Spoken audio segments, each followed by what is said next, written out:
नमस्कार दोस्तों, एक बार मैं फिर से आप सभी का स्वागत करता हूं यूपीएससी वाला फाउंडेशन चैनल पर। मैं हूं मोहम्मद आसिम। और दोस्तों, हमने लास्ट वाले लेक्चर में बुद्धिज्म और जैनिज्म के बारे में पढ़ा था।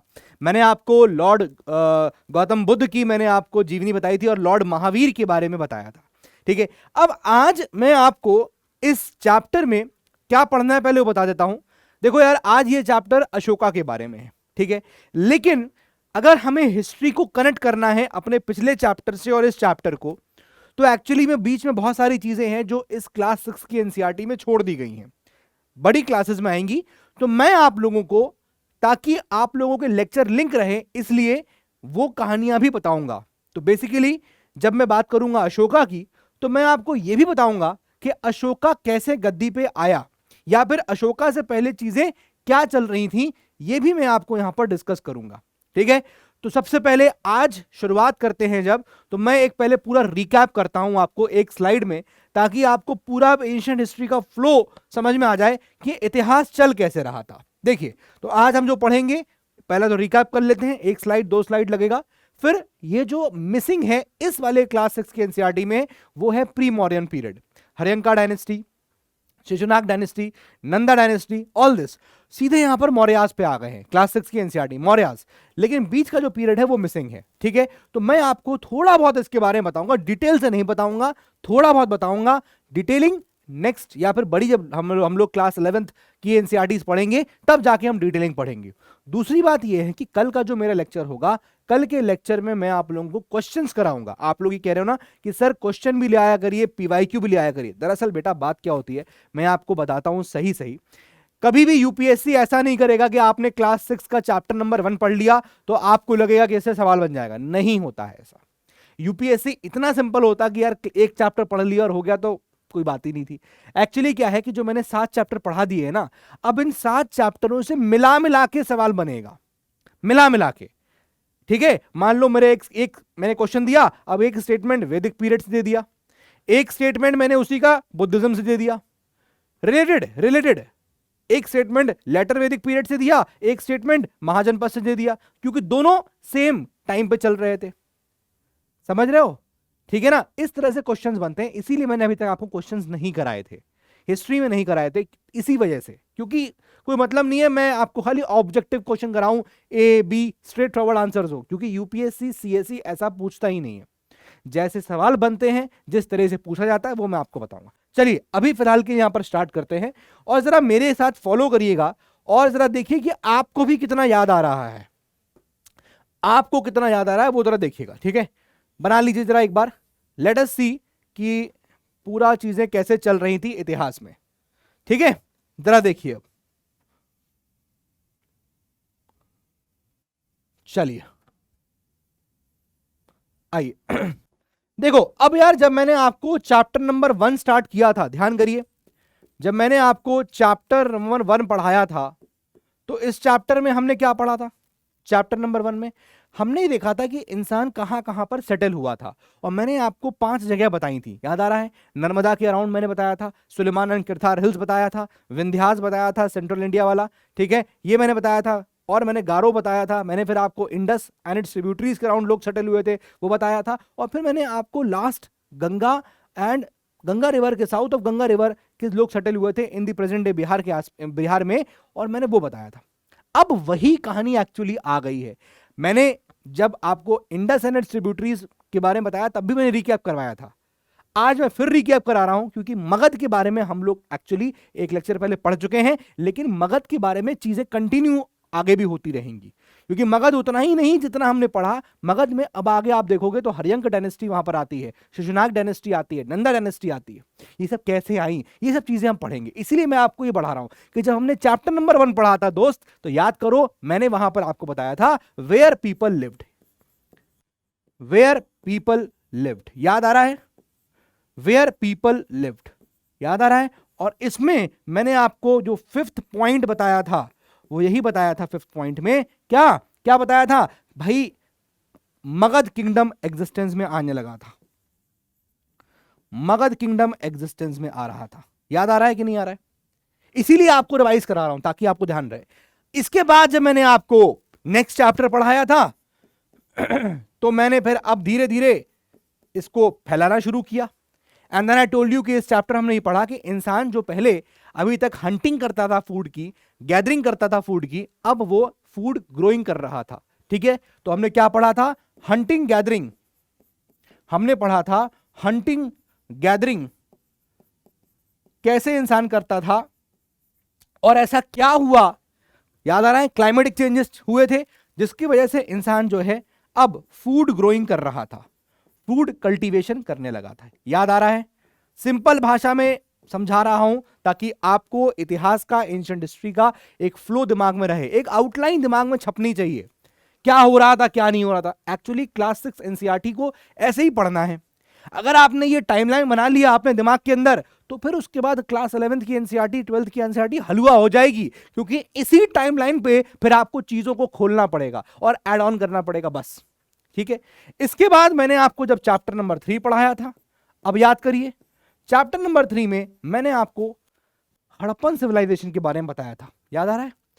इंडस एंड इट्स ट्रिब्यूटरीज के अराउंड एक बहुत बड़ा सिविलाइजेशन एग्जिस्टेंस में आ रहा था और वो था हड़प्पन सिविलाइजेशन। क्लियर बात है?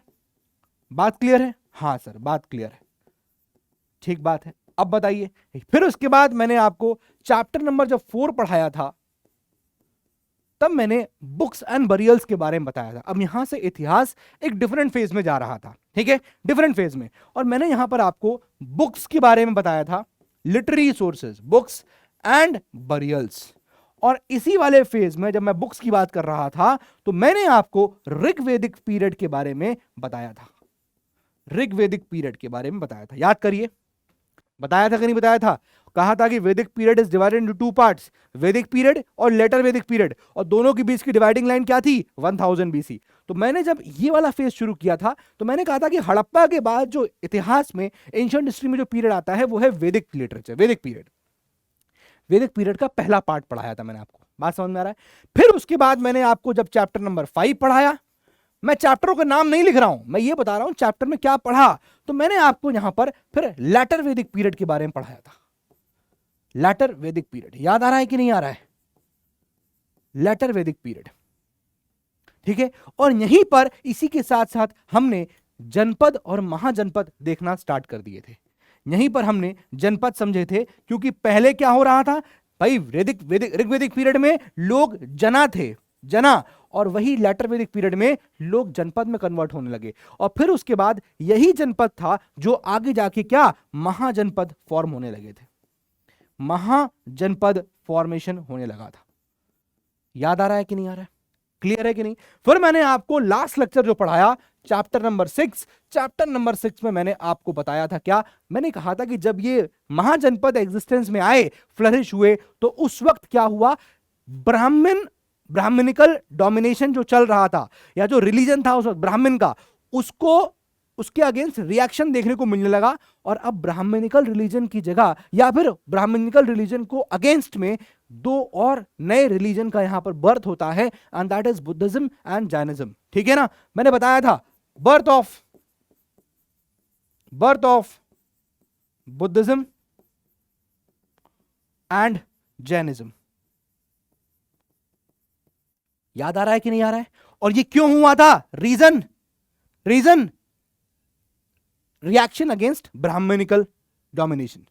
लिख लीजिए, रिएक्शन अगेंस्ट किसका? Brahmanical domination. ब्राह्मणिकल डोमिनेशन याद आ रहा है कि नहीं आ रहा है? पहले हमको यह बता दो जरूर से, क्योंकि आज मैं आपको अलग मूड में दिख रहा हूं। मैंने एकदम से जितना पढ़ाया सब लाके तुम्हारे सामने रख दिया, धर लो, ये पढ़ा हमने अभी तक, यहां तक कहानी समझ आ रही है। और आज जब मैं आपको पढ़ाने जा रहा हूं, वो है चैप्टर नंबर 7, क्लास 6 की एनसीईआरटी का। चैप्टर नंबर 7 डील करेगा अशोका से लेकर, अशोका के लिए, यानी अशोका की जब हम बात कर रहे हैं, तो एक तरह से यहां बात हो रही है किसकी? मौर्यन पीरियड की। और मौर्यन पीरियड में भी सब नहीं है, चंद्रगुप्त मौर्य नहीं आएगा, चंद्रगुप्त मौर्य दादा था इनका, वो नहीं आएगा, उसके बारे में नहीं है, थोड़ा बहुत वर्णन है वो बताऊंगा, लेकिन मैं आपको ज्यादा बताऊंगा यहां पर मौर्यन पीरियड। ठीक है? और जो बीच का यहां पर जो पीरियड नहीं बताया गया है, चैप्टर 6 से चैप्टर 7 के बीच में आएगा, वो मैं भी आपको हल्का हल्का डिस्कस करूंगा, ताकि ये जो चैप्टर का शिफ्ट हुआ है ना, अचानक से बुद्धिज्म जैनिज्म ये आ जाएगा। तो वैसे लिंक करना होता तो सीधी बात है, अशोका ने बाद में कलिंग वॉर के बाद बुद्धिज्म अडॉप्ट कर लिया था, तो ये कर सकता था, लेकिन नहीं। मैं आई वांट कि नहीं, आप थोड़ा जानो। इसीलिए इस पीरियड के बीच में जो पीरियड पड़ेगा that will be pre modern period. इतिहास में उसको प्री मॉडर्न पीरियड के नाम से बोलते हैं। आई होप ये क्लासिफिकेशन, ये टर्मिनोलॉजीज आपको क्लियर होना जरूरी है, किस पीरियड को क्या बोला जाता है, तो आपको उसके राजाओं के नाम याद रखना बहुत आसान हो जाएगा। आई होप दिस एंटायर ये जस्ट है पूरा जो हमने अभी तक पढ़ा। आई होप ये आपको यहां पर अच्छे समझ में आ गया होगा कि हम अभी तक क्या पढ़ रह चुके हैं। जितना पढ़ा हमने, जब से ये चैनल शुरू हुआ है, जब से सब कुछ ला के मैंने आपके सामने आज रख दिया, 6 चैप्टरों का जस्ट। 7वें चैप्टर के लिए आप तैयार हो कि नहीं हो, ये बता दो। रेडी? ये पूरी कहानी क्लियर है? I think this is the best way to recap या रिवाइज। अब इसी के बाद आप चीजें खोलते रहो। लोग कहां रहे थे? 5 पॉइंट बताए थे। हंटिंग गैदरिंग क्या हुआ था? क्लाइमेटिक चेंजेस हो गए थे, याद करो। यहीं पर मैंने आपको मीसोलिथिक ये सब बताया था।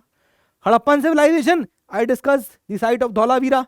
लोथल, बुक्स एंड बरियल्स मैंने आपको डिस्कस किए थे कि बरियल्स क्या क्या बताते हैं हमको, कैसे कैसे बरियल्स, बड़े बड़े पत्थर देखने को मिले थे, है ना। बरियल्स के क्या क्या प्रकार थे, सर्कुलर था, स्टैंडिंग पत्थर लगा दिया, इंसान मरता था उसके साथ चीजों को रख देते थे, सब याद आ रहा है। और बुक से मैंने आपको ऋग्वेदिक पीरियड बताया था, फिर मैंने नेक्स्ट वाले में आपको लेटर वैदिक पीरियड के बारे में बताया। And then I told you कि लोग जना से जनपद हो गए थे, यही जनपद अब क्या होने लगे? पावरफुल होने लगे। क्यों? Use of discovery of iron हो गई थी 1000 बीसी में, और जब डिस्कवरी हुई तो उसी के बाद जंगल कटना शुरू हो गए, और लोग कहां सेटल होने लग गए?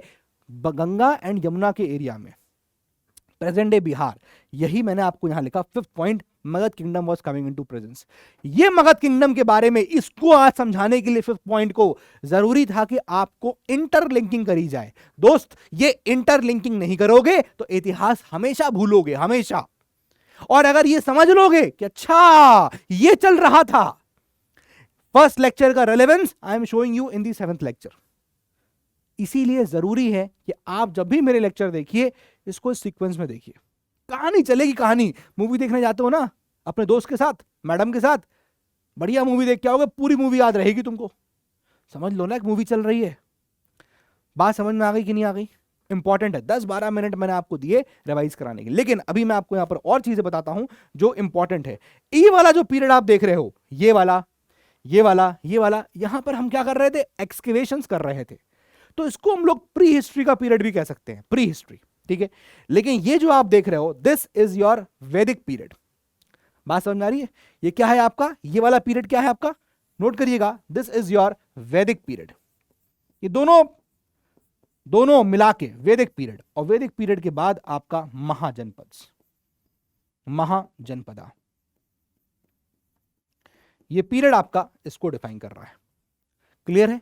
फिर आपके रिलीजन है, and then this is your modern period. ये आपका बीच में जो पीरियड मिसिंग है वो है प्री मॉडर्न पीरियड। इसके बारे में हम पढ़ेंगे। और ये आपका मॉडर्न पीरियड है, ये आपका मौर्यन पीरियड है, ठीक है। नाम मैंने अलग से येलो कलर से लिख दिया है ताकि आपको पीरियड्स के नाम याद रहे।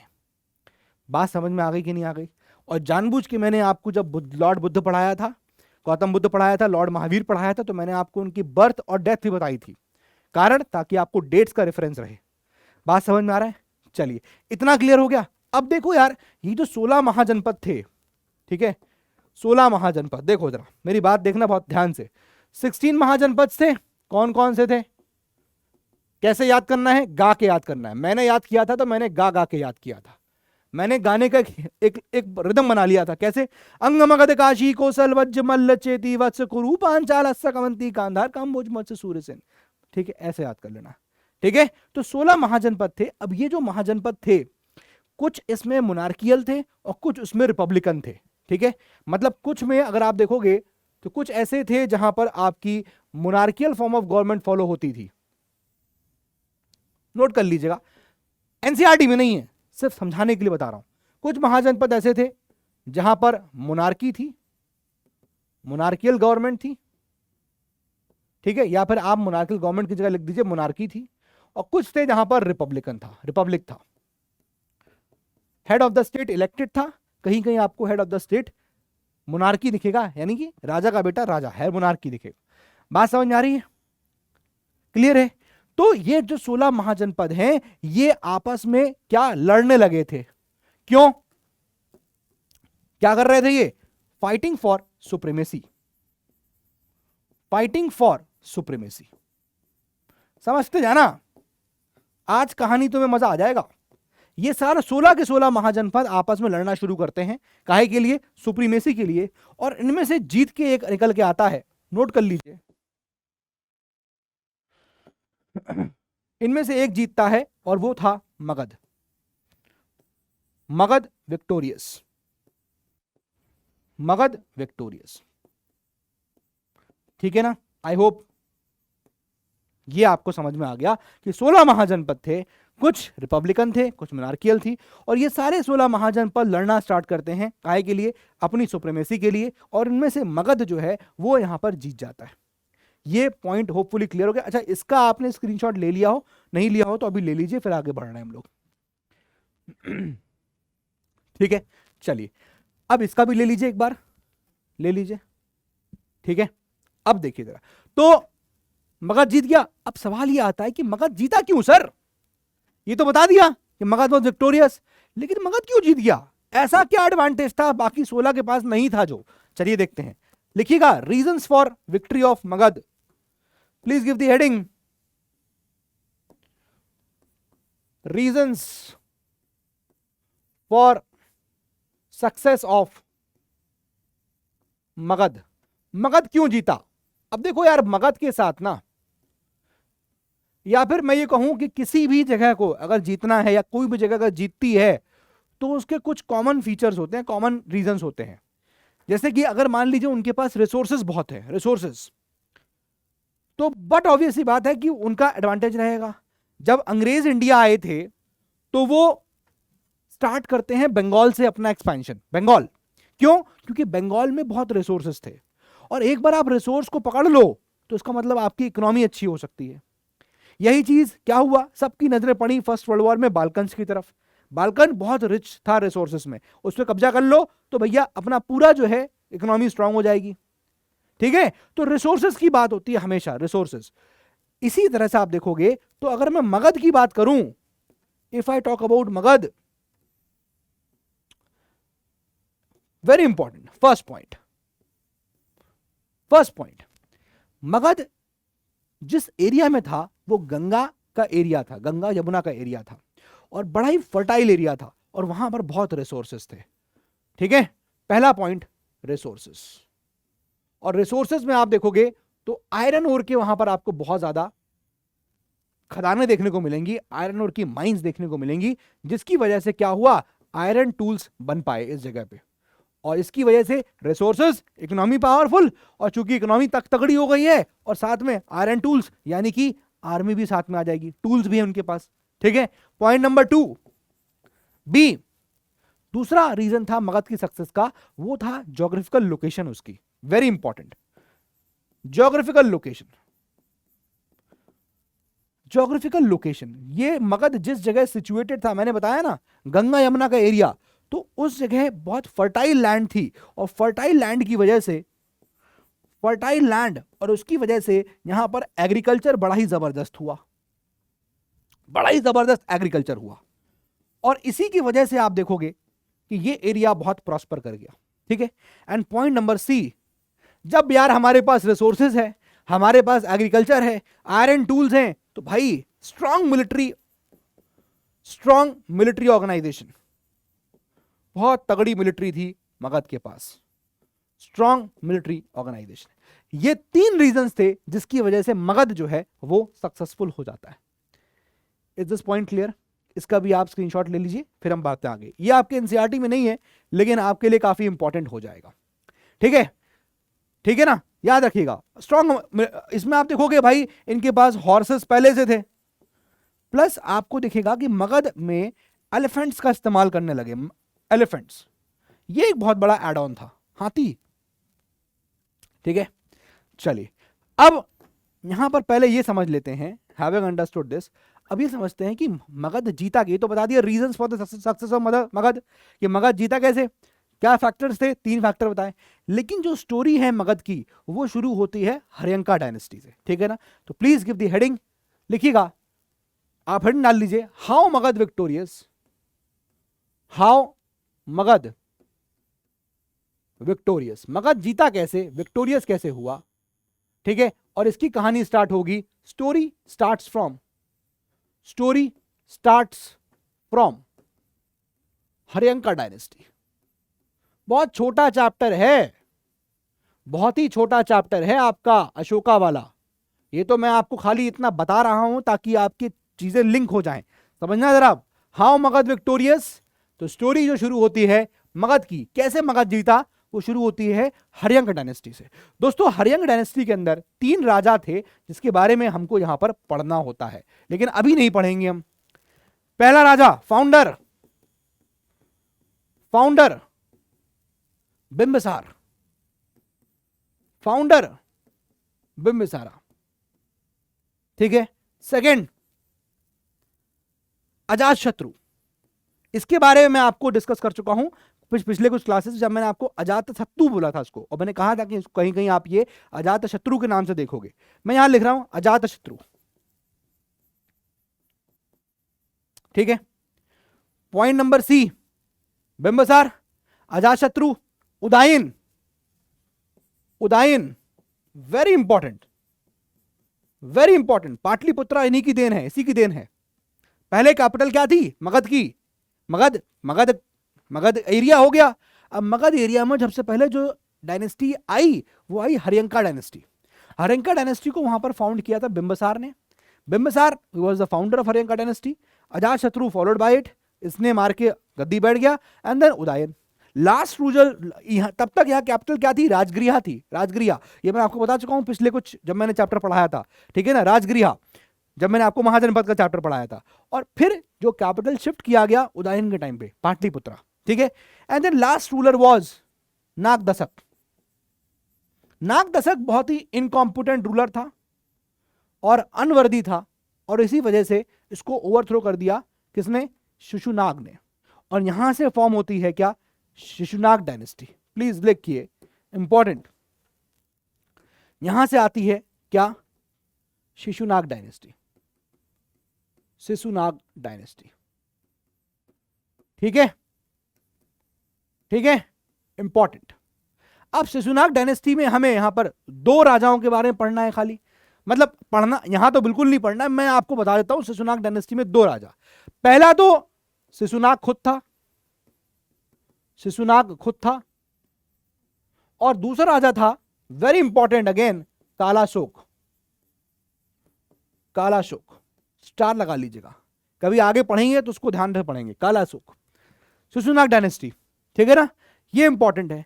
इसके बाद आप देखोगे कि नेक्स्ट जो गद्दी बैठता है या नेक्स्ट डायनेस्टी जो एग्जिस्टेंस में आती है वो है नंदा डायनेस्टी।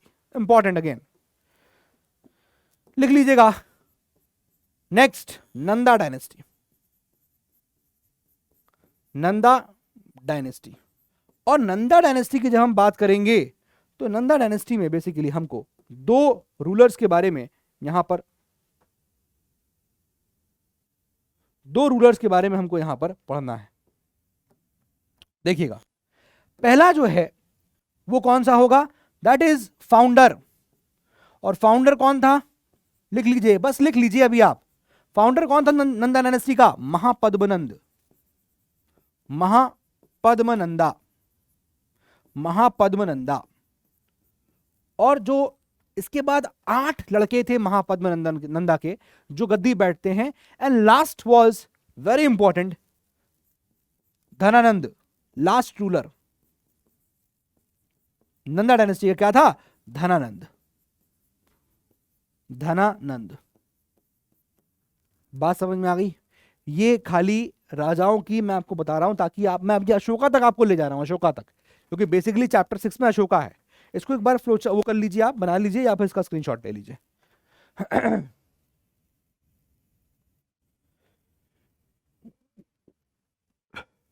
ठीक है।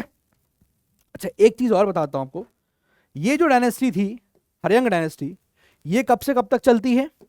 ये चलती है, अब देखो 544 से लेकर 412 बीसी तक चलती है।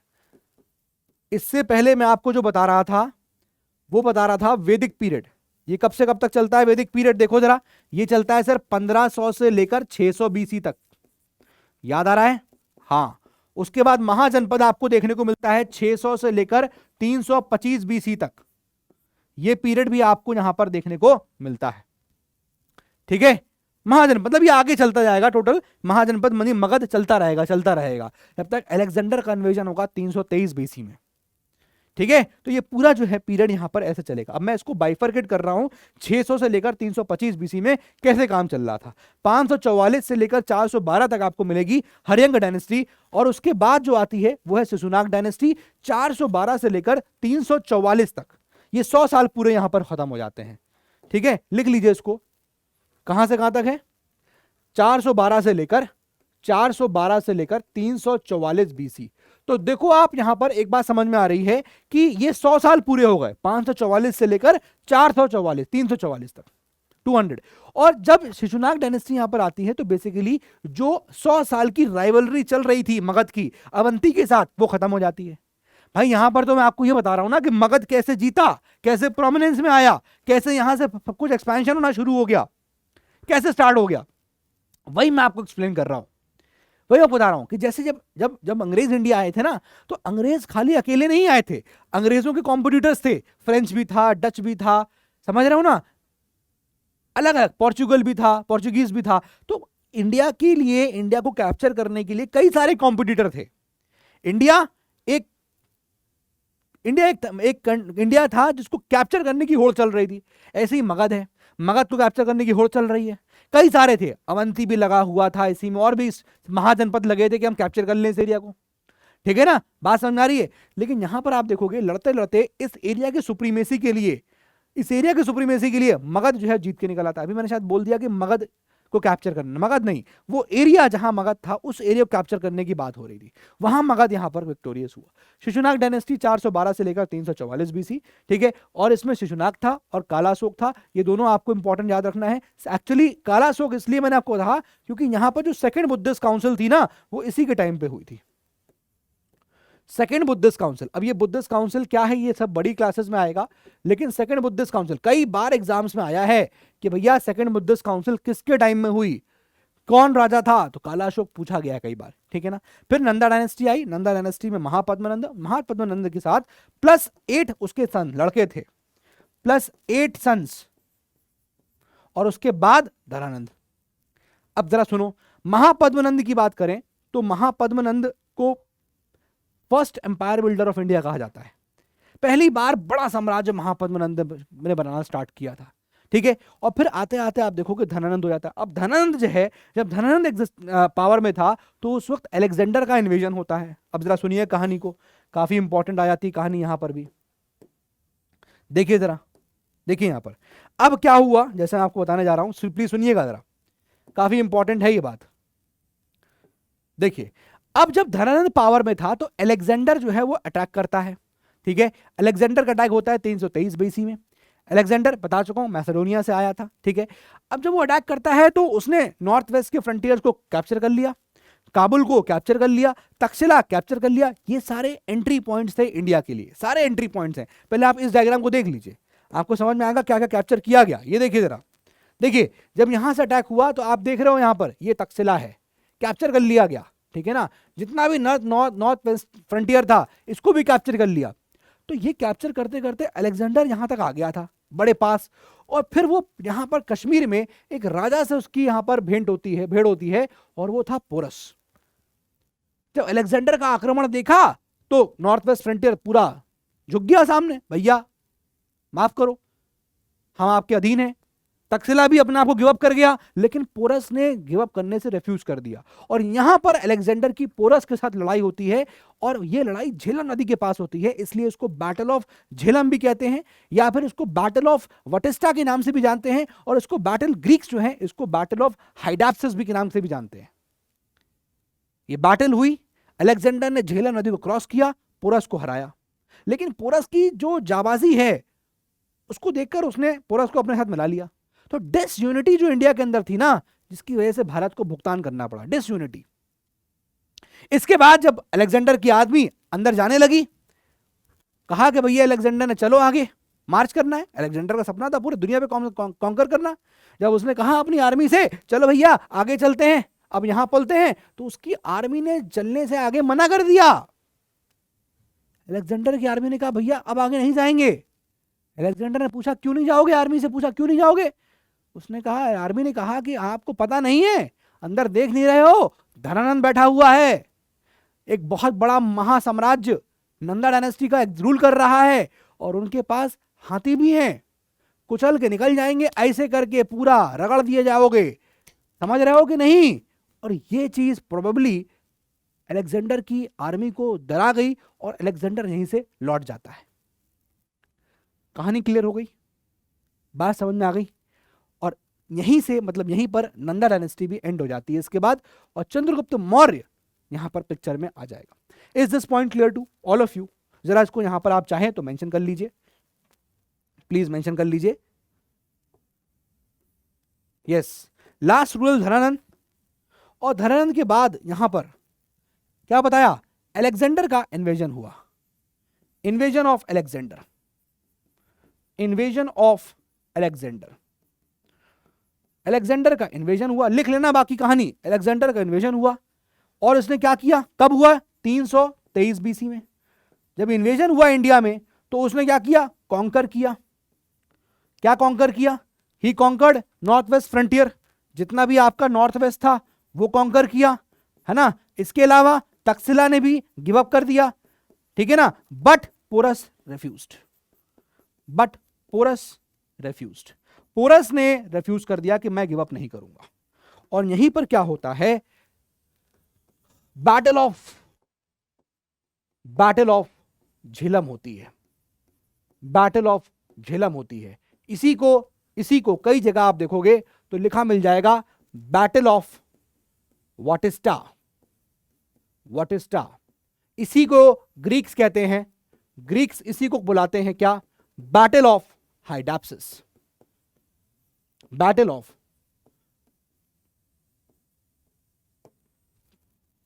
ठीक है, तो ये बैटल किसके किसके बीच की है, ये बैटल एक तरफ अलेक्जेंडर था जो पूरी दुनिया पे कब्जा करना चाहता था, और दूसरी तरफ पोरस था, पोरस। इस बैटल में आप देखोगे अलेक्जेंडर जीत जाता है,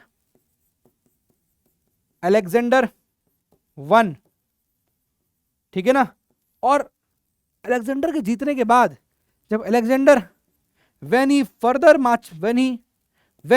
he further tries to march forward, जो फर्दर मार्च करने की कोशिश करता है, his army refused, his army refused। और क्यों रिफ्यूज किया, क्यों रिफ्यूज किया, लिखो क्यों रिफ्यूज किया, probably because of the presence of Dhanananda, Dhanananda. लिख लीजिएगा ये लाइन, अलेक्जेंडर जब भारत में अंदर मार्च करने की प्रयास करता है, लिख लीजिए प्लीज नोट, अलेक्जेंडर जब आगे भारत में मार्च करने के लिए बढ़ता है,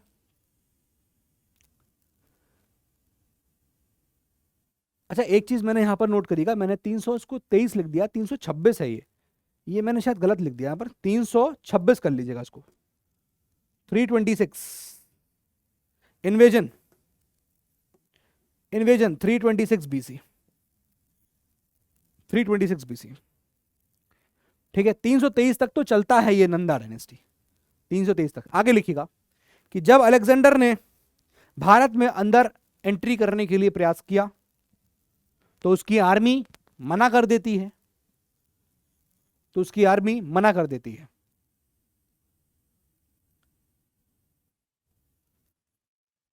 उसकी आर्मी मना कर देती है,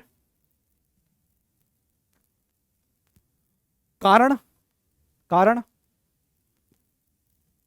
प्रेजेंस ऑफ धनानंद, धनानंद का भारत में रूल करना, धनानंद का भारत में रूल करना, या नंदा का माइटी एम्पायर का एग्जिस्टेंस। ठीक है, समझ में आ गया? इंपॉर्टेंट, ये आपका हाइडास्पस कर लो उसको, ग्रीक्स उसको बुलाते हैं। ये नोट कर लीजिएगा, यहां पर थोड़ा सा मिस्टेक हुआ था, लेकिन मैंने अभी इसको करेक्ट कर लिया है। इन्वेजन ऑफ अलेक्जेंडर 326 बीसी, 323 में गलत लिख दिया था मैंने। ठीक है,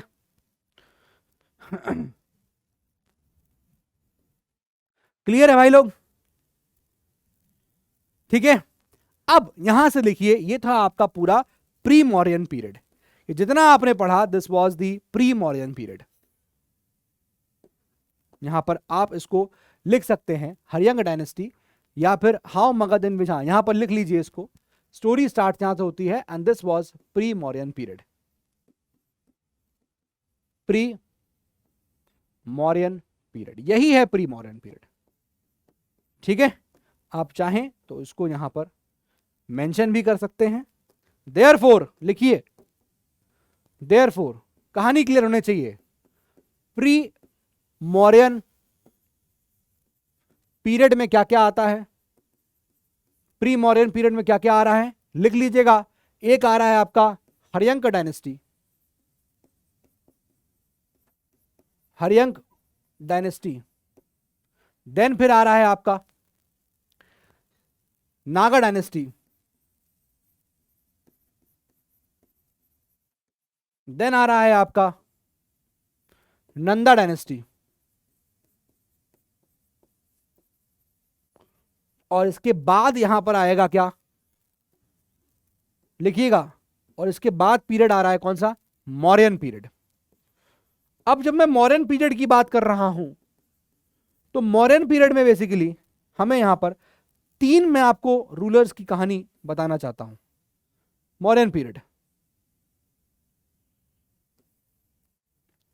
ठीक है, नंबर वन क्या है, प्लीज नोट करिएगा। फर्स्ट, चंद्रगुप्त मौर्य।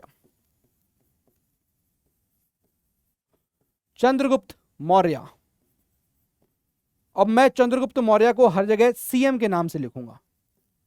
ठीक है, चंद्रगुप्त मौर्य। नंबर 2, बिंदुसारा, बिंदुसार।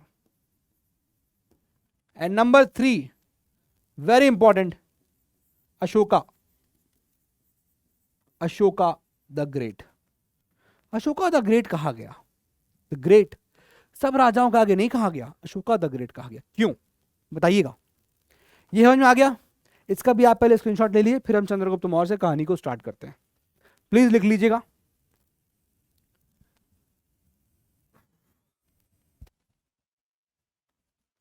लिख लिया?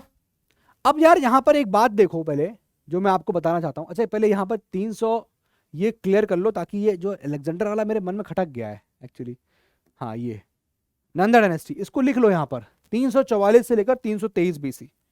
लिख लीजिए इसको प्लीज, यहां पर प्लीज राइट 344 से लेकर 323 बीसी, ताकि ये जो मैंने यहां लिख दिया ना, अब ये क्लियर हो गया कि भाई ये इन्वेजन 326 का है, मतलब 323 बाद में आएगा, 326 पहले आएगा। ठीक है, चलिए, this is about Nanda dynasty. अब नंदा डायनेस्टी के बाद मैंने आपको बताया मौर्यन पीरियड यहां शुरू होगा, और चंद्रगुप्त मौर्य से कहानी की शुरुआत होगी। अब जरा मेरी कहानी को, मेरी बातों को ध्यान सुनिएगा। चंद्रगुप्त मौर्य ने नंदास को हरा दिया, ठीक है, और फिर उसके बाद चंद्रगुप्त मौर्य की लड़ाई 305 बीसी में सेलिकस निकेटर के साथ होती है। सेलिकस निकेटर के साथ जो लड़ाई हुई चंद्रगुप्त मौर्य की, उसमें वो जीत जाता है, और सेलिकस निकेटर के जो भी एरियाज होते हैं, बहुत सारे एरियाज को ले लेता है। बात समझ में आ गया? और सेलिकस निकेटर भेजता है एक ambassador, Greek ambassador in the court of Chandragupta Maurya, और उसका नाम था मेगास्थनीज। ये नाम भी आता है, और मेगास्थनीज जब आता है यहां पर in the court of Chandragupta Maurya, तो वो वर्णन भी देता है। ठीक है, और ये जो लड़ाई जीतता है ना चंद्रगुप्त मौर्य, किससे? सेलिकस निकेटर से, वो बहुत इंपॉर्टेंट लड़ाई थी, बहुत इंपॉर्टेंट, वेरी इंपॉर्टेंट। और जो चंद्रगुप्त मौर्य गद्दी पे बैठता है, ये बैठता है with the help of Chanakya या कौटिल्य, रियल नेम विष्णुगुप्ता। ठीक है, किताब थी इनकी अर्थशास्त्र। ये सब चीजें इंपॉर्टेंट है। चलिए पहले एक करके लिखते हैं, ताकि आपको चीजें याद रहें। ठीक है, प्लीज गिव द हेडिंग, मतलब यहीं पर चीजें कुछ कुछ आ जाएंगी आपकी, यहीं पर आपकी कुछ कुछ चीजें आ जाएंगी ताकि आप लोगों को यहां पर याद करने में आसानी हो जाए। ठीक है, देखिए यस, चंद्रगुप्त मौर्य। अब चंद्रगुप्त मौर्य की हम बात जब कर रहे हैं, चंद्रगुप्त मौर्य, चंद्रगुप्त की मौर्य ने क्या किया, चंद्रगुप्त मौर्य ने एक्चुअली इसके ओरिजिन की बात करेंगे अगर हम, ओरिजिन, तो ओरिजिन बहुत क्लियर नहीं है, ये आपके एनसीईआरटी में नहीं है, लेकिन मैं बता देता हूं। ओरिजिन को लिखिए नहीं, चलिए ओरिजिन के बारे में आपको बताता हूं कि ओरिजिन ऐसा था कि भाई कुछ लोगों का कहना यह था कि ये क्षत्रिय हैं, कुछ लोगों का कहना यह था कि ये मौर्य हैं, मौर्य इसलिए क्योंकि जहां से आए थे वहां मोर थे बहुत, तो मौर्य क्लैन के बोला गया। ठीक है, कुछ लोग ने बोला कि नहीं ये क्या है, ये आपके क्षत्रिय हैं। ठीक है, साक्या क्षत्रिय हैं, बुद्धिस्ट टेक्स्ट में मिलता है। कुछ कह रहे हैं भैया ये मौर्य क्लैन को बिलोंग करते हैं। ठीक है, और कुछ ने इनको यहाँ पर जूनागढ़, अगर हम रॉक इंस्क्रिप्शन देखें, ठीक है, रुद्र दमन का, तो वहां से पता चलता है कि ये लोग जो है वो वैश्य भी थे। ठीक है, बात समझ में आ रही है कि नहीं? ये 3 ओरिजिन की कहानी है, आप लिखना चाहें तो मेंशन कर सकते हैं। ओरिजिन देखो, मेंशन कर लो, नोट से मेंशन कर लो। बुद्धिस्ट टेक्स्ट के हिसाब से चंद्रगुप्त मौर्य क्या थे? चंद्रगुप्त मौर्य वाज, लिख लीजिएगा क्या, क्षत्रिय। नोट करिए, पहला ओरिजिन, अगर मैं बुद्धिस्ट टेक्स्ट की बात कर रहा हूं, बुद्धिस्ट टेक्स्ट, तो क्या थे ये, नोट करिएगा, साक्या क्षत्रिय। ठीक है, अगर मैं बात करूंगा यहां पर किसकी, अगर मैं बात करता हूं आपसे रिलेटेड टू, ये मौर्य क्लैन को बिलोंग करते थे, मौर्य, और कुछ का कहना यह है कि ये जो है, अगर मैं बात करूं जूनागढ़ इंस्क्रिप्शन की ऑफ रुद्र दमन, तो हमको पता चलेगा कि ये वैश्य भी थे। नोट कर लीजिए, वैश्य भी थे। अब चंद्रगुप्त मौर्य की यहां पर जो लड़ाई होती है, चंद्रगुप्त मौर्य को यहां पर सपोर्ट कौन करता है? ही वॉज सपोर्टेड बाय कौन? He was supported by Chanakya. Chanakya, और चाणक्य को हम लोग कौटिल्य के नाम से जानते हैं, कौटिल्य। और कौटिल्य, इनका यहां पर चाणक्य या कौटिल्य, इसका real name was Vishnugupta, real name Vishnugupta. और किताब लिखी थी क्या? अर्थशास्त्र। किताब लिखी थी क्या? अर्थशास्त्र। ये बेसिक इंफॉर्मेशन है जो आपको यहां पर पता होनी चाहिए। ठीक है, ठीक है, तो ये पुराण है, पुराण जो कहती है कि भाई ये मौर्य क्लॉन को बिलोंग करते थे, मतलब ये शूद्र थे, ये शूद्र थे, ये पुराणों में लिखा हुआ है। पुराणों के हिसाब से, बुद्धिस्ट टेक्स्ट के हिसाब से क्षत्रिय, साक्या क्षत्रिय, पुराणों के हिसाब से मौर्य क्लैन को बिलोंग करते थे, शूद्रा, और ये कुछ लोग कहते हैं वैश्य, मतलब इंस्क्रिप्शन कहता है कि वैश्य। इसका आप अब स्क्रीनशॉट ले लीजिए, काफी इंपॉर्टेंट है। ठीक है, और ये जूनागढ़ रॉक इंस्क्रिप्शन है रुद्रदमन का, बता चुका हूं, जो वैश्य बताता है। ठीक है, क्लियर है यहां पर? तो भाई चंद्रगुप्त मौर्य की जो लड़ाई है, मैंने आपको बताया, Chandragupta Maurya CM versus Seleucus Nicator, Seleucus Nicator से लड़ाई होती है, और इसमें Chandragupta Maurya one.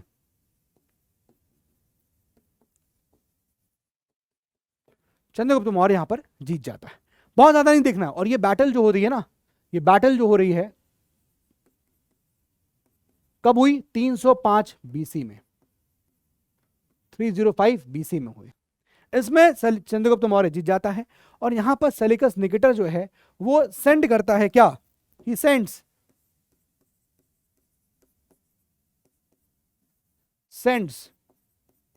Greek ambassador,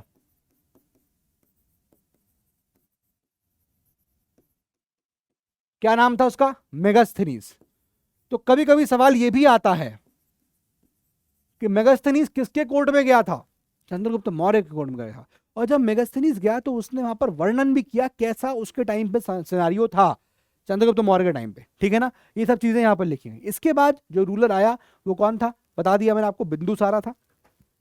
और बिंदुसारा के बाद जो गद्दी बैठता है वो है अशोक।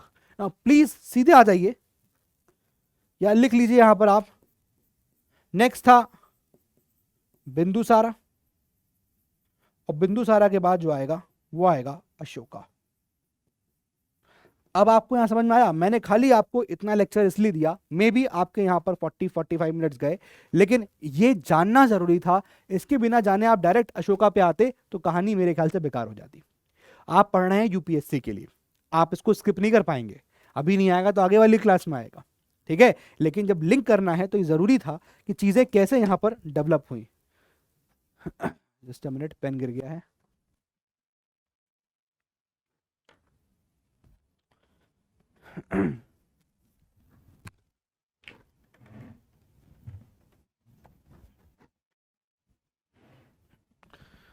ठीक है, वेरी सॉरी, पेन ही गिर गया था।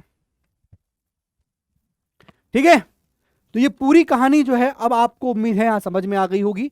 और अब इस चैप्टर को ज्यादा बचा नहीं है, ये पूरा यहाँ क्रक्स था। अब हम अशोका पे आ गए हैं, मौर्यन पीरियड। और मैंने आपको इसलिए पहले 16 महाजनपद की कहानी बताई, उसका रीजन बताया, फिर मैंने बताया कि कैसे वो जीता, Haryanka dynasty, Shishunaga dynasty, then I told you Nanda dynasty, लड़ाई बताई मैंने आपको, ध्यान रखिएगा 326 बीसी अलेक्जेंडर का इन्वेजन। प्री मॉडर्न पीरियड में 3 डायनेस्टी थी, मॉडर्न पीरियड की शुरुआत करी तो ये था, and then finally Ashoka. Now please give the heading Ashoka, please heading दे दीजिए Ashoka the great. Ashoka important. चलिए, अब पहले कुछ इंपॉर्टेंट पॉइंट्स हैं या सिंपल से पॉइंट हैं जो आपको उसके बेसिक्स पता होने चाहिए। क्या क्या है, क्या क्या है, लिखिएगा। नंबर 1, अर्ली लाइफ बड़ी ही यहां पर फुल ऑफ रिवोल्ट्स थी। इसकी शुरुआती लाइफ बड़ी ही रिवोल्टफुल थी, early life full of revolts. कहते हैं कि जब ये गद्दी में बैठता था तो इसने गद्दी में बैठने के लिए बहुत सारी लड़ाई लड़ी पहले अपने भाइयों से, और इसने अपने 99 ब्रदर्स को मारा और एक को छोड़ दिया था। ठीक है, पॉइंट नंबर टू, फर्स्ट समझ में आ गया। अर्ली लाइफ बहुत फुल ऑफ रिवोल्ट, हर जगह इसकी लाइफ में रिवोल्ट ही रिवोल्ट हो रहे हैं। ठीक है, हर जगह यहां पर रिवोल्ट ही रिवोल्ट हो रहे हैं। अब सेकंड पॉइंट मैंने बताया आपको कि बहुत सारी लड़ाई है, फॉट फॉर 4 इयर्स, 4 साल लड़ा बिफोर कोरोनेशन, ताजपोशी से पहले। और मैंने बताया आपको अपने इसने 99 भाइयों को मारा, किल्ड 99 ब्रदर्स। ठीक है, बहुत लड़ाई लड़ी। अब इसकी इकलौती एक लड़ाई थी इसकी बड़ी हॉरिफिक हुई, वो दैट वाज कलिंग वॉर। ठीक है, Kalinga war that was his most important war, Kalinga war. और कलिंग एक्चुअली बेसिकली जो है ये उस वक्त का उड़ीसा की बात हो रही, कोस्टल उड़ीसा की बात हो रही है। ये कलिंग की बात करेंगे तो कोस्टल उड़ीसा की बात हो रही है। ठीक है, that was his only war and this war was very horrific, बहुत ही हॉरिफिक थी और बहुत ही ज्यादा ब्लडशेड देखने को मिला। आपके एनसीईआरटी में ये सब चीजें आगे पीछे दी गई हैं सब, ये सारी चीजें दी गई हैं, लेकिन अलग अलग पैराग्राफ्स में अलग अलग हेडिंग के अंदर। मैं आपको सिस्टमाइज तरीके से दे रहा हूं कि आप ऐसे भी पढ़ सकते हो। अशोका कैसे आया गद्दी में ये देख लिया। अब अशोका के बारे में जितना कुछ था, ऐसे चंद्रगुप्त मौर्य के बारे में दे रखा है तो मैंने बता दिया आपको, मैंने आपको ज्यादा बताया उससे ज्यादा। ठीक है, अशोका के बारे में ये आगे, कलिंग वॉर के बारे में इतना ही है बस, कलिंग वॉर। ठीक है, पॉइंट नंबर डी बहुत इंपॉर्टेंट है। इतना ज्यादा ब्लडशेड हुआ, इतना खून खराबा हुआ कि वो मुंह बहुत परेशान हो गया, कि उसको लगा कि यार ये क्या हो गया, इतना खून खराबा। इसलिए उसने क्या किया, उसने ये सब छोड़ दिया और अडॉप्टेड बुद्धिज्म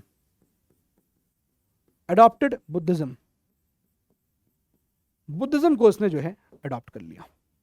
क्लियर है? ठीक है, अब जो भी इसके मैसेजेस थे वो लोगों तक कैसे पहुंच रहे थे। पहला राजा था ऐसा जो कर रहा था, अपने मैसेजेस को लोगों तक कैसे पहुंचा रहा था, नोट करिएगा, थ्रू इंस्क्रिप्शंस। और इंस्क्रिप्शन कहां कहां लिखे हैं, जैसे कि आपको मिलेगा पिलर्स पे, रॉक्स पे, इन सब पे वो अपने मैसेजेस को लिखवा देता था, ऑर्डर देके कि भैया इंस्ट्रक्शन देता था कि मेरे इस मैसेज को, ये बातों को लिखो पिलर पे, ताकि लोग उसे पढ़ें और समझें कि क्या करना है। ठीक है, तो अपने इंस्ट्रक्शंस को वो इंस्क्रिप्शन के रूप में लिखवा देता था पिलरों पे, रॉक्स के ऊपर। बहुत सारे ऐसे इंस्क्रिप्शंस मिले हैं, हमें उस वक्त अशोका के बारे में बताते हैं। बहुत सारे इंस्क्रिप्शंस मिले हैं, बड़ी क्लासेस में आके पढ़ेंगे, अभी नहीं डिस्कस नहीं करेंगे वरना चैप्टर बहुत लंबा हो जाएगा, क्योंकि हिस्ट्री तो फिर अशोका में पता नहीं कितनी बड़ी क्लास भी हो सकती है। Messages and then finally point number 6, ये पॉइंट नंबर ई हो गया, and point number F, he started following the policy of Dhamma, Ashoka's Dhamma. Clear हो गया कि नहीं हो गया? ये आपको 6 पॉइंट्स इसके याद करने हैं कि बेसिक चीज है इसकी। अब जब अशोका जहां रह रहा था, कौन कौन से, यहां पर देखिए, फिर देख लीजिए कौन कौन से सिटीज थे जो उस वक्त बड़े इंपॉर्टेंट थे। जैसे मैंने आपको बताया तक्षशिला के बारे में, ठीक है, ये देखिए पाटलिपुत्रा, ये देखिए उज्जैन। पाटलिपुत्रा कैपिटल हो गया, कैपिटल एरिया, ठीक है। तक्षशिला ये पूरा नॉर्थ वेस्ट के अराउंड गेटवे है, नॉर्थ वेस्ट का गेटवे है ना, गेटवे है कि नहीं, नॉर्थ वेस्ट के लिए सबसे बड़ा पहले एंट्री पॉइंट क्या है, तक्षशिला। उज्जैन लेज इन नॉर्थ साउथ, लेज इन मतलब रास्ते में, लेज में इंग्लिश इसका नहीं, क्या लेज समझ लो कि नॉर्थ साउथ के रास्ते में पड़ता है, ये नॉर्थ साउथ के रास्ते में उज्जैन पड़ता है। क्लियर है?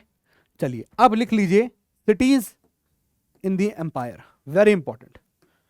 अब जो चीजें दी गई हैं बता रहा हूं आपको, लिखिएगा सिटीज इन द एम्पायर। कौन कौन सी शहर थे जो इस एम्पायर में थे, ये मैंने अभी अभी आपको पिक्चर में दिखा दिया, लेकिन फिर भी लिख लेते हैं।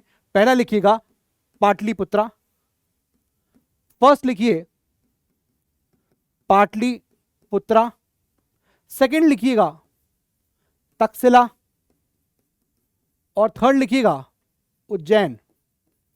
और मैंने इसके बारे में आपको वहां लिखा दिया, Pataliputra capital, capital, Takshashila gateway, gateway to north west, ठीक है ना, एंड उज्जैन, उज्जैन ये एनसीईआरटी कहती है, इसकी लाइन लिखती है, और वो lay on route from north to south, lay on route from north to south.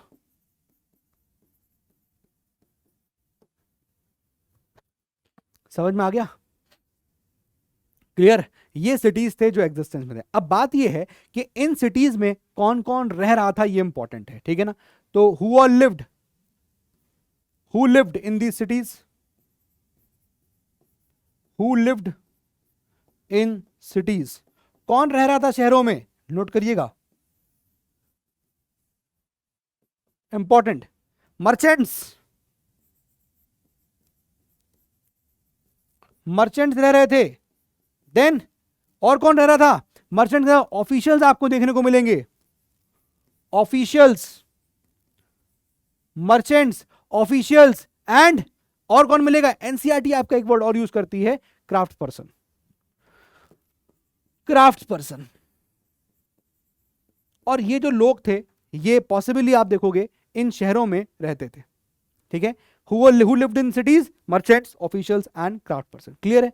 अब ये तो हो गई शहरों की बात, पर खाली शहर थे क्या? जी नहीं, शहर के अलावा आप देखोगे अदर एरियाज भी थे। प्लीज नोट करिएगा, अदर एरियाज,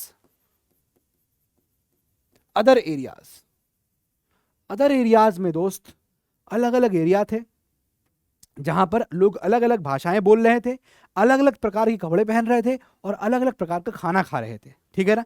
चलिए अदर एरियाज में पहले लिख लीजिए, इंपॉर्टेंट है।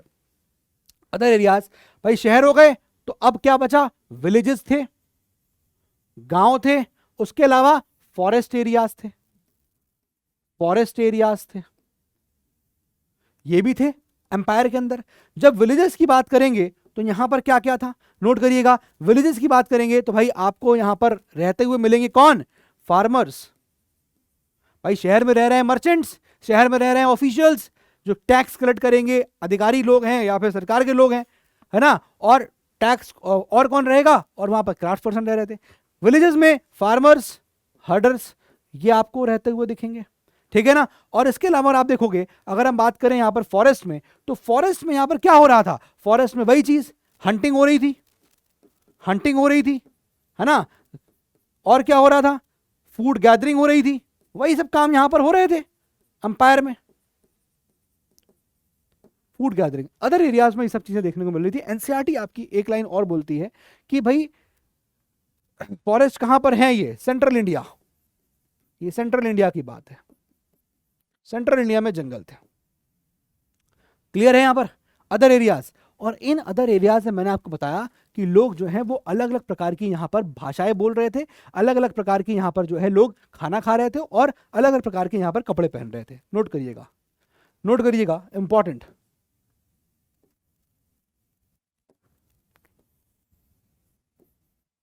People in these areas,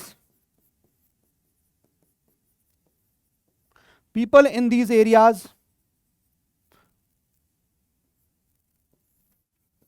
note करिएगा क्या हो रहा था, speak different language, speak different language, अलग वो लैंग्वेज बोल रहे थे, eat different food, eat different food, और फिर उसके बाद wear different clothes, wear different clothes. बात समझ में आ रही है कि नहीं, बात समझ में आ रही है कि नहीं भाई। जो एम्पायर था अशोका का, अच्छा पहले तो समझ लो कि डायनेस्टी और एम्पायर में फर्क क्या था, कोई बता सकता है? What is the difference between a dynasty and an empire? कोई चीज, कोई डायनेस्टी एम्पायर में कब कन्वर्ट हो जाती है, इसका आंसर मुझे कमेंट बॉक्स में चाहिए, और मुझे अपनी अपनी स्ट्रीक बता देना, ठीक है। अदर एरियाज में तो एक तो ये बता दिया मैंने आपको कि भैया अशोका की लाइफ में, अशोका के एम्पायर में सिटीज थे, सिटीज कहाँ कहाँ ऐसे, ये मैंने मेन सिटीज बताए, इन मेन सिटीज में कौन कौन रहता था ये बता दिया, है ना। अब इसके अलावा बताया कि भैया इसके अलावा अदर एरियाज भी थे जहाँ विलेजेस थे, विलेजेस में फार्मर हर्डर से रहे थे, फॉरेस्ट एरियाज में ये सब लोग, ये सब काम हो रहा था, हंटिंग हो रही थी, फूड गैदरिंग हो रही थी। और इन एरियाज में वो लोग कौन लोग रह रहे थे, जो अलग अलग, मतलब इन एरियाज में जो लोग रह रहे थे वो अलग अलग यहाँ पर भाषाएं बोल रहे थे, वो अलग अलग यहाँ पर खाना खा रहे थे, वो अलग अलग यहाँ पर आपको कपड़े पहन रहे थे, ठीक है ना। अब नेक्स्ट आता ये काफी इंपॉर्टेंट है, रूलिंग द एम्पायर। अब एक ही स्लाइड में यहां पर चैप्टर भी खत्म कर दूंगा, रूलिंग दी एम्पायर, मतलब चैप्टर सॉरी ये टॉपिक खत्म कर दूंगा एक ही स्लाइड में, कैसे एम्पायर को रूल किया जा रहा था। देखो दोस्त, देखो दोस्त, चार चीजें बताऊंगा, चार चीजें। एक था सेंटर, जैसे देश है अपना, एक क्या है सेंटर है, एक क्या है स्टेट है। तो वो चीज अशोका के एम्पायर में भी थी, एक सेंट्रल जहां कैपिटल थी वहां से कंट्रोल हो रही थी चीजें, रूल की जा रही थी। और जैसे कि हमारे कंट्री में आज स्टेट्स हैं, वैसे ही अशोकन एम्पायर में उस वक्त प्रोविंसेस हुआ करते थे, तो प्रोविंसेस से भी चीजों को, जगहों को कंट्रोल किया जा रहा था, ठीक है ना। नोट कर लीजिए, पहला फर्स्ट लिखिएगा सेंटर, पहले तो समझने के लिए सेंटर, फिर लिख लीजिएगा साथ में, फिर लिख लीजिएगा यहां पर क्या, प्रोविंसेस, प्रोविंसेस।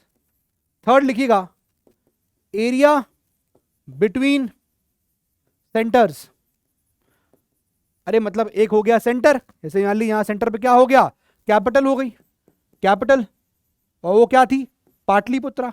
तो जो एरिया अराउंड पाटलिपुत्रा था वो आपका यहां से आ गया, ठीक है। Provinces, each province had it's capital, each province was controlled from its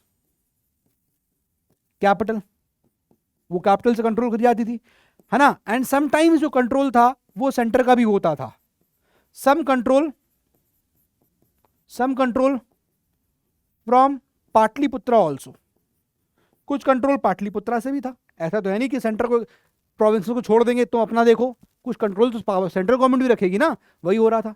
area between centres, अब मतलब वो एरिया जो ना सेंट्रल एरिया, सेंटर के एरिया के कंट्रोल में आ रहा था, ना प्रोविंसेस की कंट्रोल में आ रहा था, मतलब इन दोनों के बीच के एरियाज, उसकी बात करेंगे। And fourth will be forest, forest areas. अब जैसे फॉरेस्ट एरियाज है, तो फॉरेस्ट एरियाज से ये उम्मीद करी जा रही होगी कि ये प्रोवाइड करेंगे क्या, expected to provide, expected to provide, क्या प्रोवाइड करेंगे, क्या एक्सपेक्टेशन थी कि भैया ये लोग प्रोवाइड करेंगे क्या, एलिफेंट्स, ये लोग क्या प्रोवाइड करेंगे, हनी, ये लोग क्या प्रोवाइड करेंगे, वैक्स एटसेट्रा, ये सब चीजें प्रोवाइड करेंगे। बात समझ में आ रही है कि नहीं आ रही है, ठीक है। अब जैसे इस एरिया में है, इस एरिया में मौर्यास क्या कर रहे थे, इस एरिया में मौर्यास क्या कर रहे थे, मौर्यास ट्राइड टू कंट्रोल, क्या कंट्रोल कर रहे थे इस एरियाज में? ट्राई टू कंट्रोल क्या? Roads and rivers. और रोड्स एंड रिवर से क्या होगा? क्या होगा? ट्रांसपोर्टेशन के लिए, ट्रांसपोर्टेशन और बेटर हो जाए इसके लिए वो रोड्स एंड रिवर्स को यहां पर कंट्रोल करते थे, ठीक है ना। अब इसके अलावा देखो, इसके अलावा देखो, मौर्याज और क्या कर रहे थे? वो कलेक्ट कर रहे थे टैक्सेस भी एंड ट्रिब्यूट्स भी, ठीक है ना। मौर्याज कलेक्टेड, क्या कलेक्ट कर रहे थे यहां पर? टैक्स एंड ट्रिब्यूट्स, बात समझ में आ रही है कि नहीं आ रही है? ये सब चीजें इस तरह से एम्पायर को रूल किया जा रहा था, सेंट्रल एरिया से भी हो रहा था, ठीक है। जो एरिया था अराउंड दी पाटलिपुत्रा वो यहां पर सेंटर में आता था, यहां पर डायरेक्ट कंट्रोल था एम्परर का। प्लीज मेंशन कर लीजिएगा, मेंशन कर लीजिएगा, direct control of the emperor, direct control of emperor, ठीक है। तो ये था कैपिटल सिटी का यहां पर सिनारियो। अब यहां पर जो ऑफिशियल्स अपॉइंट किए गए थे और ये ऑफिशियल्स को कहा गया था कि आप टैक्स कलेक्ट करिए, इन ऑफिशियल्स को पावर दी गई थी कि आप पनिश करिए जो आपको ओबे ना करें। भाई अब बताओ ना, सेंटर एरिया है, कैपिटल है पाटलिपुत्रा, पाटलिपुत्र के अराउंड जो एरिया था वो एम्परर के डायरेक्ट कंट्रोल में था। अब इस एरिया में ऑफिशियल्स को अपॉइंट किया गया, ठीक है। एम्परर ने क्या किया? Appointed officials, appointed officials. और ऑफिशियल्स क्या काम क्या थे? क्या काम था? Collect taxes, collect taxes, taxes collect कर रहा था। और अगर कोई ओबे नहीं कर रहा था, if someone disobeyed, if someone disobeyed, तो जो ऑफिशियल्स थे they could punish the officials could punish, उनके पास ये पावर थी कि वो पनिश भी कर सकते थे। आप देखिए कितनी पावर यहां पर दे रखी है। अब ऐसा नहीं था कि ऑफिशियल्स पे कोई नजर नहीं थी, ऑफिशियल्स पे आंख बंद कर भरोसा किया, ऐसा भी नहीं था। ऑफिशियल्स पे निगरानी रखने के लिए, सर्विलांस रखने के लिए स्पाइस लगाए, जासूस लगाए गए कि कहीं ऑफिशियल्स गलत काम तो नहीं कर रहे हैं, ठीक है ना। तो लिखिएगा स्पाइस, काहे के लिए? To check officials. I hope ये बात आपको समझ में आ गई कि कैसे सेंटर एरिया को गवर्न किया जा रहा था, कैसे प्रोविंसेस को गवर्न कर रहे थे, कैसे सेंटर्स एरिया, वो सेंटर्स जो इनके बीच के थे उन्हें कैसे कर रहे थे गवर्न, और कैसे फॉरेस्ट एरिया को गवर्न किया जा रहा था। यह आपको समझ में आ गया होगा, ये इसमें दिया गया है। अब एक काम करिए कि इसको आप पहले स्क्रीनशॉट ले लीजिए, फिर आगे बढ़ रहे हैं।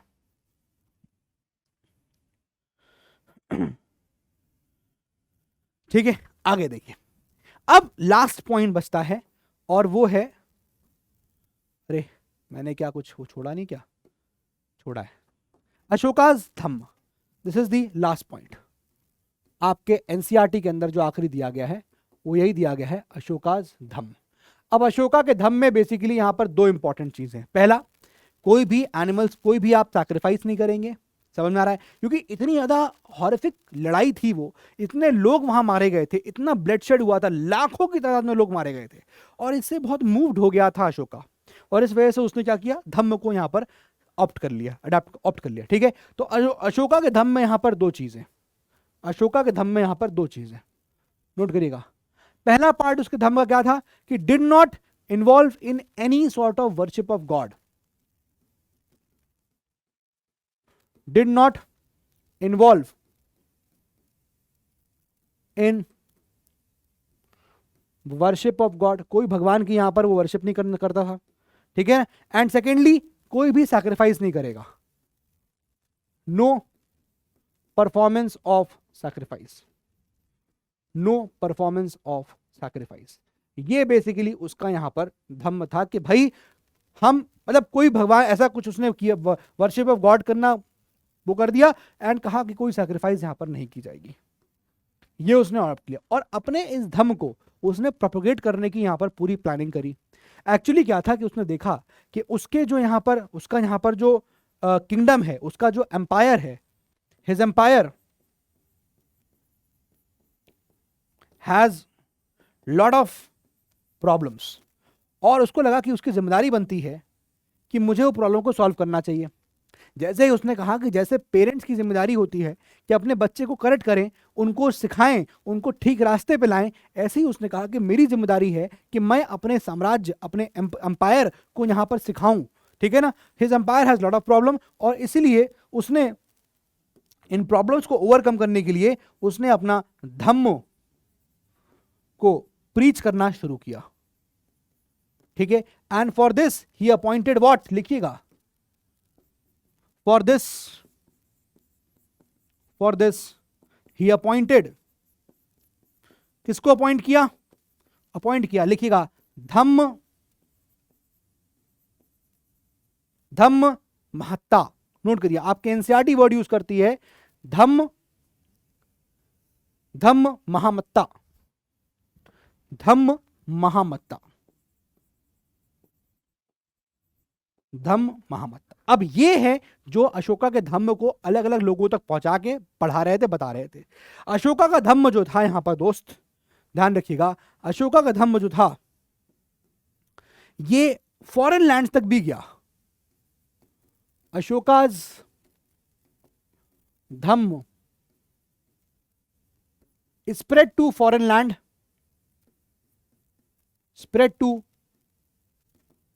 फॉरेन लैंड, जैसे कि फॉर एग्जाम्पल सीरिया, इजिप्ट,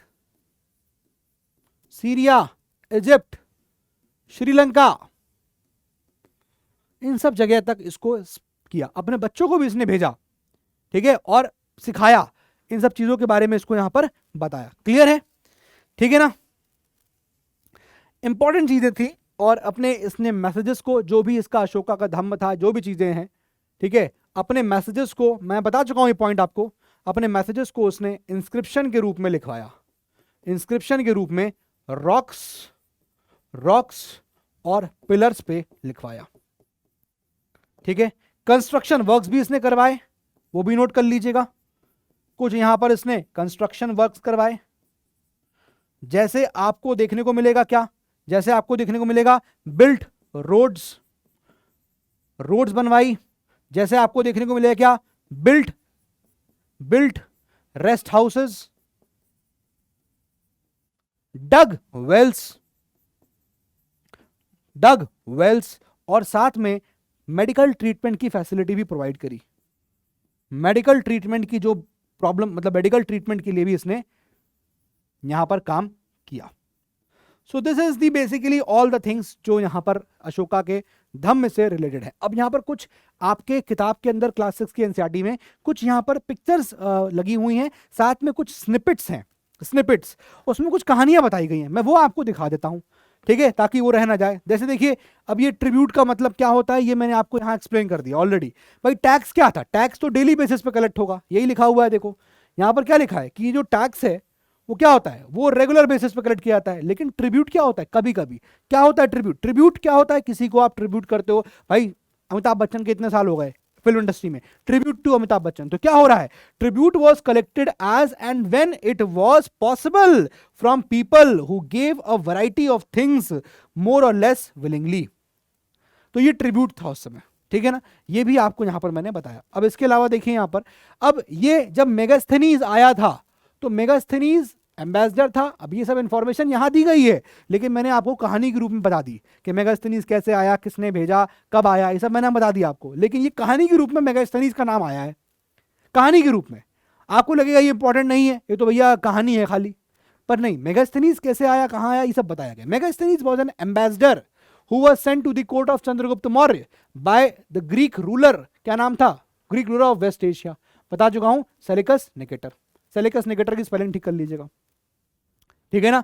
तो ग्रीक रूलर सेलिकस निकेटर ने मेगास्थनीज को भेजा था चंद्रगुप्त मौर्य। जब वो आया तो उसने वर्णन किया चंद्रगुप्त मौर्य की कोर्ट का, वो वर्णन यहां लिखा हुआ है। Megasthenes wrote an account about what he saw, क्या देखा उसने, ये देखा क्या कि भैया द अकेजन्स, वो अकेजन्स जब एम्परर पब्लिक में आता था उसको बड़ा ही रॉयल तरीके से उसको सेलिब्रेट करते थे, रॉयल प्रोसेशंस निकालते थे, ठीक है। जब वो रॉयल प्रोसेशन निकलता था तो बताया गया कि वो जो राजा था वो गोल्डन प्लैंक्विन में होता था, उसके साइड आप देखोगे तो एलिफेंट्स होते थे जो डेकोरेटेड होते थे, है ना, और वो गोल्ड और सिल्वर से डेकोरेटेड थे। कुछ गार्ड्स होते थे जो पेड़ को कैरी करते थे जिस पे जिंदा चिड़िया बैठी होती थी, है ना, फ्लॉक ऑफ ट्रेन्ड पैरट्स भी होते थे, circle about the head of the emperor, मतलब ये सब चीजें जो है उसने देखी। ठीक है, साथ में देखो the king is normally surrounded by armed women. अब किंग आर्म्ड वुमेन के अराउंड सराउंडेड है, क्यों? क्योंकि उसको डर लगता था कि भैया कोई उसको मार ना दे। He is afraid that someone may try to kill him, ऐसा उसने इन्फर किया मेगास्थनीज ने। ये कोई फैक्ट नहीं है, ये मेगास्थनीज का अकाउंट है कि ऐसा आएगा, कुछ और कहानी भी हो सकती है। He has a special servant to taste the food, भैया स्पेशल सर्वेंट था जो उसके खाने को टेस्ट करता था। क्यों? कि भैया ऐसा ना कुछ जहरे मिला दिया, राजा को मार दिया, तो पहले एक आदमी टेस्ट करेगा तब राजा खाएगा। ठीक है ना। He never sleeps in the same bedroom for 2 nights, 2 रातों से ज्यादा एक बेडरूम में सोता नहीं था। बहुत नक्काशियां थी, पर ठीक है, राजा महाराजा थे। ठीक है, अब साथ में पाटलिपुत्र के लिए देखें तो पाटलिपुत्र के उसने क्या लिखा, ये लिखा, क्या लिखा, there is a large and beautiful city, बहुत बड़ा और खूबसूरत शहर है, सराउंडेड बाय मैसिव वॉल्स हैं इस शहर के अराउंड, 570 टावर्स हैं इसमें, 64 गेट्स हैं इसमें, हाउसेस ऑफ 2 and 3 स्टोरीज के बने हुए हैं, 2-3 मंजिले घर बने हुए हैं। ठीक है, वुड के बने हैं, मड ब्रिक के बने हुए हैं।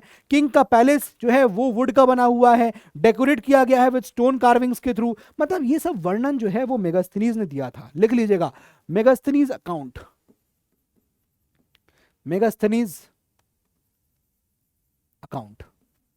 अरे बैंक अकाउंट नहीं है ये, मेगास्थनीज अकाउंट मतलब मेगास्थनी ने जो देखा वो बताया, जो देखा वो बताया, ये होता है अकाउंट का मतलब। ठीक है, क्लियर हो गया। अब आपको और दिखा देता हूं, कुछ और चीजें यहां पर दी गई हैं। ये देखिए अशोका के इंस्क्रिप्शन के बारे में, अशोका इंस्क्रिप्शन कलिंग वॉर को लेकर, कलिंग वॉर को लेकर, कलिंग वॉर लड़ी गई थी, कैसे हुआ, क्या लड़ाई लड़ी, कितना ब्लडशेड हुआ, ये सब भी इंस्क्रिप्शन पे लिखा मिलता है। अशोका लिखवा देता था ताकि उसकी पब्लिक को, उसकी सिटीजन्स को पता चल जाए क्या लिखे। जैसे देखिए, this is what Ashoka declared, क्या लिखा अशोका ने अपने इंस्क्रिप्शन में, लिखा 8 years after becoming the king, राजा बनने के 8 साल बाद, आई कॉन्कर्ड कलिंग, मैंने कलिंग जीत लिया। लेकिन क्या हुआ, about 1.5 lakh people were captured, 1.5 lakh लोग कम से कम कैप्चर किए गए, and more than 1 lakh people were killed.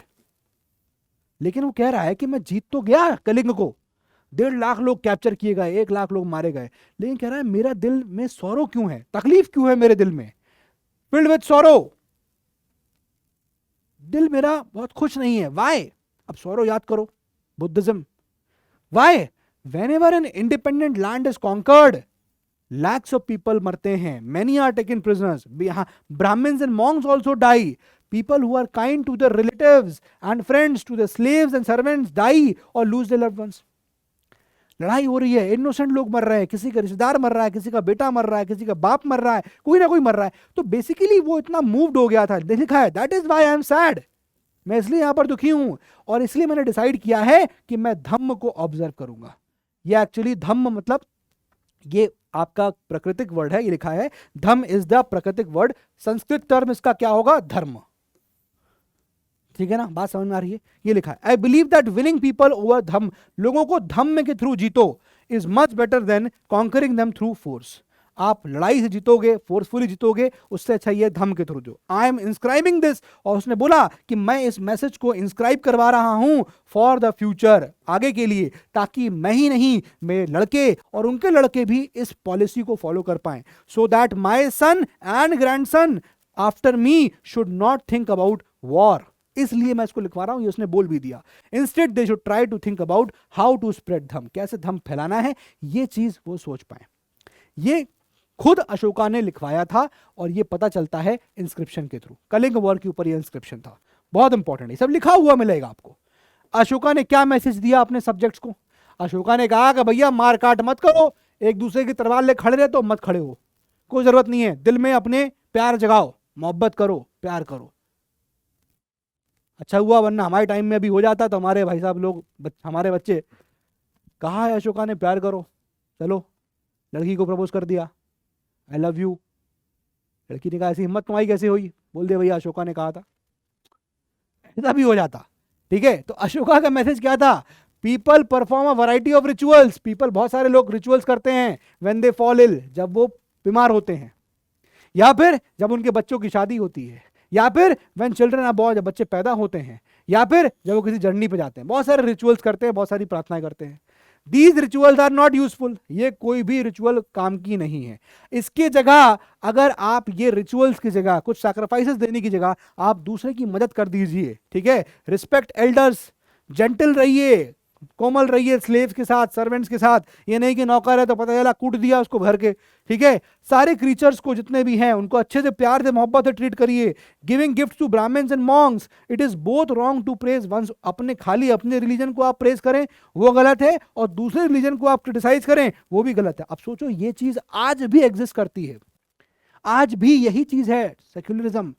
आज भी हम फॉलो कर रहे हैं अशोका के उस वक्त की बातों को, अशोका के मैसेजेस को आज तक फॉलो किया जाता है। देख लीजिए आप, यही सब है ना, प्रेज वंस ओन, ये मतलब कह रहा है इट इज रॉन्ग, दोनों चीज गलत है, खाली अपने रिलीजन को प्रेज करना और दूसरे रिलीजन को क्रिटिसाइज करना गलत है। और ये मैं नहीं कह रहा हूं, अशोका कह रहा है, इसलिए अशोका द ग्रेट था वो, इसीलिए अशोका द ग्रेट था वो। बात समझ में आ रही है? Each one should respect the others religion. If one praises one's own religion while criticizing another's, one is actually doing greater harm to one's own religion. पर भैया आपके धर्म, आप अपने धर्म की तारीफ नहीं कर रहे हो, आप अपने धर्म की तारीफ करिएगा, दूसरे के धर्म की आप बुराई कर रहे हो, तो एक्चुअली आप अपने धर्म की बुराई कर रहे हो। क्यों? क्योंकि क्या आपका धर्म सिखाता है कि दूसरे धर्म की बुराई करो? नहीं ना, तो क्यों कर रहे हो? ये चीज अशोका ने बोला। Therefore, one should try to understand the main ideas of another's religion. दूसरे रिलीजन के क्या आइडियाज हैं वो आपको यहां समझना चाहिए और उसको यहां पर रिस्पेक्ट करना चाहिए। ये अशोका का मैसेज था, ये भी आपको मिलता है। अब ये देखिए यहां पर स्टार्टिंग ऑफ द लेक्चर में आपको इस तरह का इमेज देखने को मिलेगा, है ना। ये सारनाथ में सारनाथ से ऑफ कोर्स सारनाथ, ये आपको जो कॉइन्स में, जो नोट्स में आपको चीजें इमेज मिलती है वो उसी की मिलेगी, ठीक है ना। सारनाथ जगह का नाम पता ही, आप कहाँ लगा बता दीजिएगा। इसके अलावा देखिए ये रामपुरवा बुल कहते हैं इसको। आज के टाइम पे ये एक्चुअली देखोगे तो राष्ट्रपति भवन में रखी गई है, वेरी इंपॉर्टेंट, देख लीजिए।